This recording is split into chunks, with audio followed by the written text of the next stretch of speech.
In 2019, one of the greatest build engine games ever was launched by Voidpoint and 3D Realms. And it changed the way we look at the build engine today. At least it did for me. It reminded us that a certain studio can put out pure fire if they wanted to. It also proved that games like Ion Fury can be a success by being inspired by games of the 90s and around then, called boomer shooters. And if I'm honest, and if we're being honest with each other, it set the standard for games going forward within that space, specifically in the Bombshell universe, which I think is part of the problem. Apologies for the rude awakening, but there's no time. It's alright. And I'm going to tell you why, but I'm going to do it through the filter of the newest game from 3D Realms and Slipgate Ironworks, Phantom Fury, the latest game in the Bombshell universe, a universe that I might have already said that I love very, very much. All mankind is counting on you. No pressure. We're going to be talking about my first impressions of Phantom Fury. I played it for a few hours the other day on stream. I did not play that demo from way back when. Apparently the demo wasn't very good. I've not heard good things about that demo. I only played this game for the very first time on its launch. I even bought it myself. But first, if you like what I do here and you want to see more, please hit the subscribe button to see more. Hey, look at me, I'm clever. So I played Phantom Fury this past week for roughly 4 hours, and I have some opinions about the game. Let's start off with the obvious. This is not Ion Fury. This is not a boomer shooter, and I don't think it tries to be. And one thing you'll immediately notice when you play the game is its pace. What I noticed was the music in specific, or lack thereof in some cases. We luckily don't get the normal ear-bleeding boomer shooter blood metal that we normally get in boomer shooter games that we are so familiar with in games like Ion Fury or Dread Templar, which is the norm in the industry. Like I said, it's not a boomer shooter. We are given, though, some more environmental music and battle music, which I haven't played the game enough to confidently call it dynamic music and sound, but I did notice that sometimes when there are battles, you do get music, and the in-between bits, you don't get music, which means that overall, we're going to be taking this game at a much slower pace than we may be used to if we're massive fans of Ion Fury, like I am. Yeah. Stick it in there. Most people would probably be going into this game thinking it is another fast-paced boomer shooter with blood, guts, action, intensity, and that's a completely valid approach to take with this game. I mean, we just had two of the best boomer shooters in the universe come out in Ion Fury and Ion Fury Aftershock. Makes sense, we're going to expect something similar here. But it's not, though. Like I said with the music, the overall gameplay, especially in the first section, is a lot slower and more considered overall. You're not asked to rush through a section, but rather explore and have a bit of an adventure. And we'll talk about the adventure and exploration in a second. He's very dead. I would even go as far as to say is that this game is more of a Half-like. Now, I have seen some headlines of other creators calling it Half-Life at Home. Don't know about that, but it is definitely a Half-like and not a Doom clone. The game developers themselves describe it as a adventure first-person shooter, or a, what do they call it? A road first-person shooter. Road movie first-person shooter. I don't know why they call it a road movie. I haven't felt that there was a road movie. What is a road movie? Am I just lost on this? The only road movie I know is Mad Max, and I don't feel Mad Max yet. Not really. I mean, that would be cool, but I didn't. Oh. Shit. Anyway, the point being, it's not a movement shooter, so you're not going to go in here and find Doom Eternal. That's the first thing. You're definitely going to be finding more Half-Life, and that's the vibe I got. We're not running around and killing everything that we see. We're exploring, we're finding things to pick up and move around, we're a little bit of platforming, a little bit of problem solving I want to talk about. An adventure FPS, not a boomer shooter. There it is. Operations, unlock lab doors, and unlock elevator. Hell yeah. But where this is immediately noticeable is in the movement and the gunplay. We're not moving on a turret. I always describe the movement in the older Doom games and a lot of boomer shooters as we're kind of like a ball on a turret, or think of it like a treadmill or a tank, and we're kind of hovering around the game world and we're pointing our cursor and we're just shooting like a turret. Follow me? Now, in Phantom Fury, I feel that is not the case. I feel like we are a complete 3D model in a 3D universe. When you have Shelly jump or platform or run for that matter, hopefully I have the footage on the screen now of my experiment in this case, but essentially what you find is that Shelly feels like a complete model in the game where she has to first move to jump or make a run up. She's actually moving through the game world with her well, with her legs rather than on a turret system where you kind of feel floaty of movement. This kind of lends itself then to saying, okay, so movement is far more, or tries to be far more realistic, which is interesting because of the retro aesthetics. So not sure about the match there, but it does, I feel that it does try to be in this case. Oh, there's another one. I didn't even see those. Which leads me to the gunplay parts of things. Now, not being a boomer shooter, I ran into this game, you know, guns blazing like we always would, right? We go in and shoot things and blow people up, and that's all fine. Good stuff, right? Good things, good things. But here, I don't think that's what we're meant to do. Here, I feel like we're asked to be a little bit more cover-based. Now, I only figured this out a little bit later in my gameplay, where I realized that some of the enemies that we're fighting are a little bit more armored than what I would have expected them to be, and thus we need to take cover or we're gonna die, because unlike boomer shooters, ammo and health and pickups and things like that are not as frequent as they normally would be, so you are asked to then duck and cover and hide. I did feel the movement was a little odd because I would have liked to be able to slide a lot quicker, you know what I mean? I feel that was maybe a missed opportunity from the default keys, but you can easily mix those up, so I'm probably gonna go back and do that. But like I said, as a half-like, you are asked to be more covered based in your combat, which increases the challenge a little bit more, and is in stark contrast to the movement focused gameplay of games like Ion Fury. 3D model in a space rather than a turret like Doom, so you're more like, oh, that's gonna explode, sorry, just a sec. Better to do? Oh, these troopers are strong, but they smash real nice. I mentioned the enemies before. Now, there is some conversation online going on about the AI or the enemy AI being a little bit dumb. And honestly, I mean, if we're going for a retro, old school AA title, I don't expect the AI to be god tier at all. But I did notice that throughout the game that the AI did make an attempt at flanking me, though there was some moments where I wasn't sure what the AI was doing. It did remind me of older games in that way where the AI wasn't smart, so maybe they were going for that. But I don't think that was the end of the world. In my entire gameplay experience, I only felt the AI felt weird once, where the snipers on the final level that I was playing through didn't see me when they should have, at least I think they should have, which was a bit odd. But other than that, I did notice there's a distinction between the enemies that we were going up against, the drones, the police guys, and the troopers. The police guys having a little bit more armor so they can take a bit more tanking to the chest, and comparatively to the headshots. Now, about the headshots, everything has quite small hitboxes, so you'll be able to use your guns to basically shoot off limbs and body parts. At least that's what it seemed like when I was playing. Not that you'll need to so much, because when you eventually get the shotgun, that shotgun is beautiful. It's just like a body musher where you can just blast pellets and just wipe everyone away. It's quite a satisfying experience, and the quicker you get that shotgun, the better in my opinion, because your initial handgun, while it's nice to get that handgun comparatively to the baton, that shotgun is quite lovely, quite lovely. I hear there are two in this game. I haven't gotten the second one yet, but it is something to remember. Okay, Blogsy, you carry on there. Ooh. Sorry, I like that effect. That's pretty cool. We do eventually get the Lover Boy. Now, the Lover Boy is the iconic gun of Shelly Bombshell Harrison, and my second favorite gun in all of video games. The Lover Boy is a great gun, and it still keeps the lock-on effect that you would normally get in the Ion Fury game, but I feel that this is probably its worst iteration. It was a little bit upsetting because I feel it needed more. But the Lover Boy was a bit of a letdown. Still a powerful weapon, I grant you, still has that cool lock-on effect, but not the oomph I was looking for, which was a bit sad, but hey, can't win them all, am I right? Roar! From an enemy point of view and a gameplay point of view, you are going to be looking at something a little bit slower. You are going to be having a bit more cover-based combat system, targeting enemies' specific weak points rather than just blasting through them like a boomer shooter. Sort of, again, I use the term half-like, sort of like Half-Life in this case, rather more problem-solving combat than just going in and killing everything that you see. My brother in Christ, we need to move.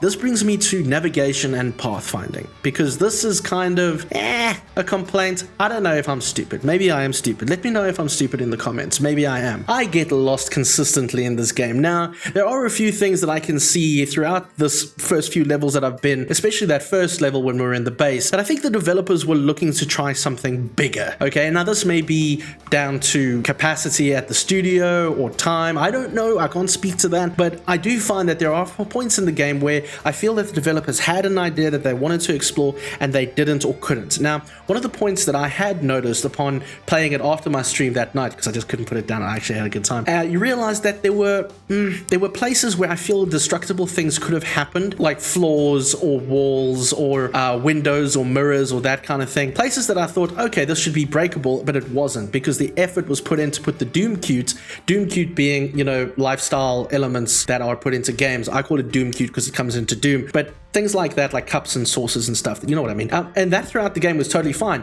but I felt they were less destructible where I thought they may need to be destructible. But then you still had destructible boxes which had nothing in them. So then I thought the boxes were used to, you know, scale and move around. So I still need to go back and see if there are secrets that I have missed or that kind of thing. That was a bit odd, but not the end of the world. The biggest thing, like I say, was that I got lost a lot in this game because of all that stuff. Because I thought there was a path going down one corridor that just basically led to nowhere, or the fact that some of the doors looked like they were meant to open but couldn't. For example, one would think that a green light on the door means go, means you can open the door. This is a pretty standard gaming practice in most video games today, from A indie to AAA to quadruple A, whatever you call it.